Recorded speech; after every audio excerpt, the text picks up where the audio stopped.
Udah. Jadi kapan nemuin dia? Sekarang udah. Lagi. Ya, terapi rumah.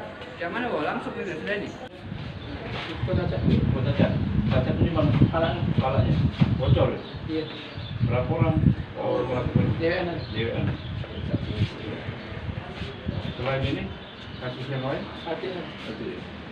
Seperti apa hubung? Hah? Terjang ya. Semangat banget ya lagi.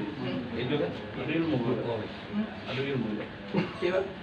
Kepalanya diapain? Kepala korbannya diapain? Nampak pingsan ya. Pingsan diapain? Di tujuh, di bocor, di Terjang. Apa baca kepala?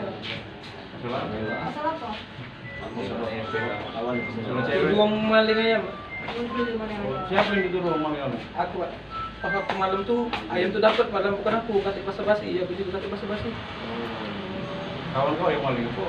Kawan aku yang maling bukan aku. Dulu ya? Iya, malah nanti dikebuki. Ya aku dendam kan. Iya, karena aku maling itu. Lama berarti ya? Tidak, pas kejadian tuh, iya besar itu. Pernah juga kan? Tidak pernah. Ya, kenapa saudara? Waktu ditangkap posisinya di mana mana? Posisi di daerah di kaki. Barang bukti? Barang bukti tidak ada karena menggunakan kaki. Korbannya pingsan setelah ditendang. Ini apa motifnya Bunda? Motifnya dituduh melakukan pencurian, si tersangka tidak terima sehingga dia melakukan kekerasan. Untuk pasal mana? 351.